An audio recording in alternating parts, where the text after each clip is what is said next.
तो hello guys, अब हम क्वेश्चन नंबर 4 करने वाले हैं। एक्सरसाइज 12.3 का क्वेश्चन नंबर 4 में हमको दे रखा है, ये हमारा क्वेश्चन है यूजिंग सेक्शन फार्मूला। हमें बता दिया है कि सेक्शन फार्मूला यूज़ करके ये क्वेश्चन करना है आपको। Using section formula so that the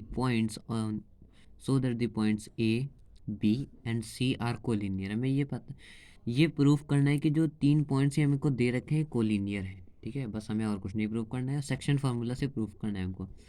तो सबसे पहले जो फॉर्मूला हमको यूज़ करना है वो फॉर्मूला हमको पता होना चाहिए, इसलिए मैंने फॉर्मूला ये रहा हमारा फॉर्मूला, मैंने लिख रखा है पहले से ही। के x two plus x one upon k plus one, ये हमारा रेशियो है। वैसे तो यहाँ पे एम प्लस एन होता है, लेकिन जो हमने रेशियो लिया है वो यहाँ पे पुट करना है। ठीक है, k y two plus y one upon k plus one, k z two plus z one upon k plus one. ठीक है, अब हमने क्या किया, इसमें वैल्यूज़ रखी हमने। देखो, के एक्स टू में ये दे रखा है -1। अब मैं यहाँ पे लिखूंगा नहीं, क्योंकि अब थोड़ा प्रैक्टिस होनी चाहिए ना, क्विकली जल्दी जल्दी करने की। तो ठीक है, x2 की जगह मैंने 1 रखा, प्लस x1 2 हमें दे रखा है, upon k plus to, comma के। आप चाहो तो ऐसे सॉल्व केवल एक एक कर दो, लेकिन ऐसे मुझे सही रहता है तो मैं ऐसे ही करता हूँ। ठीक है, के y2 की वैल्यू 2 है, के y2 प्लस y1 हमको दे रखा है, y1 की वैल्यू मेरे को दे रखी है -3, तो मैंने -3 डाल दी। के जेड टू की वैल्यू हमारे पास है 1 प्लस Z1 4, ये हो गया k1 plus 4 upon k plus one. ठीक है, ये हमारे पास वैल्यूज आ गई।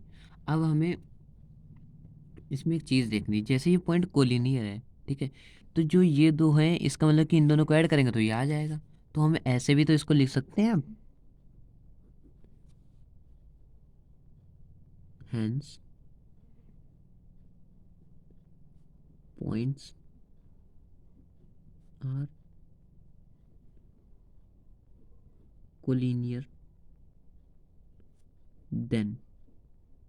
ठीक है, hence points are collinear then, ये जब इसको सॉल्व करेंगे, केवल मैं अभी पहला पार्ट ले रहा हूँ, आप चाहो तो ये ले लो, ये ले लो, आंसर सेम आएगा। ठीक है, लेकिन मैं ये ले रहा हूँ क्योंकि सबसे पहले लिखा है तो ये ले लो। तो माइनस के into -1 minus k plus two upon k plus to. अब एक चीज़ देखो आप, ये दो मैंने क्या कहा, इन दोनों को ऐड करोगे तो ये आएगा। तो जब मैं ये ले रहा हूँ तो ये तो इसके बराबर आना चाहिए, तो मैंने लिख दिया ये इसके बराबर होना चाहिए। ठीक है, अब जब हम इसको फर्दर सॉल्व करेंगे तो ये आ जाएगा, जब इसको इससे मल्टीप्लाई कराएंगे, ये देखो जब इसको सॉल्व करेंगे तो मल्टीप्लाई तो करवाना पड़ेगा इसके लिए, तो मैंने इसको मल्टीप्लाई करवाया। जब इसको इससे मल्टीप्लाई करोगे तो ज़ीरो आ जाएगा, तो ये क्या हो गया, minus k plus two is equal to zero, then k is equal to two. ये हमारे पास के की वैल्यू आ गई, समझ आया। ये देखो टू इधर ही रहेगा, के इधर भेज दो, पॉजिटिव हो जाएगा, तो के की वैल्यू हमारे पास 2 आ गई। अब हमें क्या करना है, इस वैल्यू को उठा के हम इस वाले में रखेंगे, जो ये के की वैल्यू है इसको हम इसमें रखेंगे। तो अब हम इसको इसमें रखते हैं, तो हमारा क्या आएगा। ठीक है, अब देखो लिखते हैं, कैसे लिखते रे, ये लिख दिया हमने, के ब्रैकेट 2 प्लस ब्रैकेट -3 अपॉन के 2 प्लस 1। आई समझ, या तो यहाँ पे अभी के ही रखो, ये के है। ठीक है, और जब इसको सॉल्व करोगे तो हो जाएगा, के की जगह 2 रखोगे, 2 bracket 2 plus bracket -3 upon 2 plus 1। ठीक है, के की वैल्यू हमने 2 रख दी। 4 माइनस 3 1 होता है, 1/3 आ जाएगा हमारा, ये हमारा आ गया 1/3, 1/3 आ गया। अब हम यही के की वैल्यू, ये के की वैल्यू उठा के हम इसमें रख देंगे। ठीक है, एक बार इसमें हमने रखी, अब यही वैल्यू उठा के इसमें रख देंगे। रख सकते हैं, रख सकते हैं कि नहीं। ठीक है, देखो के की वैल्यू 2 रखेंगे इसमें, के एक काम करो आप, इनको इक्वेशन फर्स्ट इक्वेशन सेकंड ले लो, ये इक्वेशन फर्स्ट ले लो, ऐसे सही रहेगा, समझ आ जाएगा, वरना ऐसे कहाँ लिखते घूमोगे। यहाँ पे लिख दो, टेकिंग इक्वेशन फर्स्ट।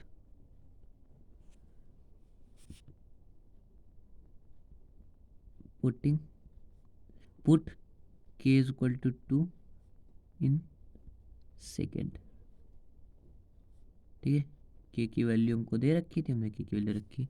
इसमें भी यही कर देंगे हम। k है k1 plus 4 bracket k plus 1 आ गया हमारा। ठीक है, इसमें लिख दो put k is equal to 2 in third. बस यही करना था आपको। अब इसको हम सॉल्व कर देंगे। ये हमारे पास क्या आ जाएगा, k की वैल्यू को जो हम 2 रखेंगे इसमें, तो जाएगा 2 इंटू 1 प्लस 2 अपॉन 2 प्लस 1। ये 4 हो गया, सॉरी। ठीक है, ये गलत बता दिया करो। ये आ जाएगा 6 हो जाएगा अपॉन 3। देखो 2 1 2 प्लस 4 6 अपॉन 3। कैंसिल कर दो इसको, 2 आ जाएगा। अब आप देख रहे हो कि हमारे पास क्या आया। अब हमारे पास 2 पॉइंट्स आ गए, और ये 2 पॉइंट्स देखो कहाँ के आए, एक नोटिस करो। ये जो 2 पॉइंट्स हैं ये कहीं ना कहीं सी के ही तो पॉइंट्स आए हैं। ये सी के ही तो पॉइंट्स आए, देखो 1/3 सी में है। ठीक है, और 2 भी सी का है। इसका मतलब कि ये दोनों पॉइंट्स कोलिनियर हैं। ठीक है, तो अब लिखेंगे हम। अब क्या लिखोगे आप बताओ। अच्छा, क्या लिखोगे? सोचो सोचो सोचो सोचो सोचो, सोच लो। सोचो सोचो सोचो सोचो। तो अब आप एक चीज़ देख रहे होगे, हमें के की वैल्यू मिल गई है। सोच लिया होगा आपने, के की वैल्यू मिल गई है। के की वैल्यू का मतलब हमको रेशियो मिल गया है। एक रेशियो हमको 1 दे रखा था, एक रेशियो 2 मिल गया है। तो अब क्या होगा, और देखो ये show that the point A B C are collinear. इसका मतलब क्या हुआ कि सी वो पॉइंट है जो ए बी को इंटरनली डिवाइड कर रहा है 2:1 में। ठीक है, 2:1 में डिवाइड कर रहा है। 2 एंड 1 ये दोनों हमारे दे रखे हैं, एम एन है रेशियो। तो 2 यहाँ रख देंगे, एक ही हो जाएगा, तो 2:1 नहीं हो जाएगा। तो हम लिखेंगे हैंस, ये लाइन लिखनी बहुत ज़रूरी है, सी। अब सी के सारे कोऑर्डिनेट्स भी तो लिखने ज़रूरी हैं। 0,1/3, 2 is a point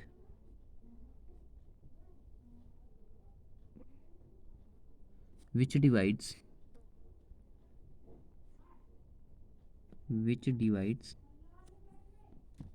AB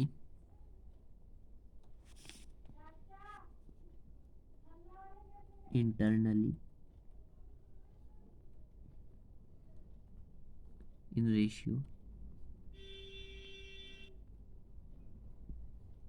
2:1. So A comma ये यहाँ लगा लेना, A B and C are collinear।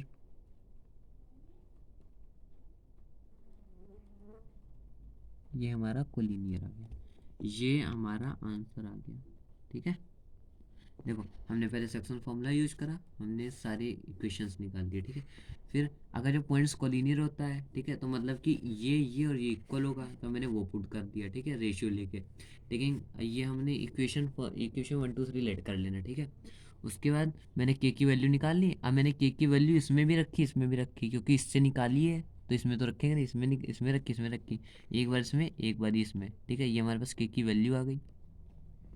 हमारे पास 2 पॉइंट आ गए। जो 2 पॉइंट आए हैं ये हमारे सी कोऑर्डिनेट का है। इसका मतलब ये प्रूफ हो गया है कि जो ये 2 पॉइंट्स हैं कोलिनियर है विद रिस्पेक्ट टू सी, मतलब कि ये तीनों पॉइंट एक ही लाइन में हो रहे हैं। ठीक है, तो हमें ये लाइन लिखनी पड़ेगी, hence C is a point which divides A B internally with ratio 2, क्योंकि 2 हमारा यहाँ आया है और ये पता है ये एम एन होता है रेशियो, तो 2 हमने रखा, ये 1, तो ये 2:1 नहीं हो गया, M N 2:1। So A B C are collinear.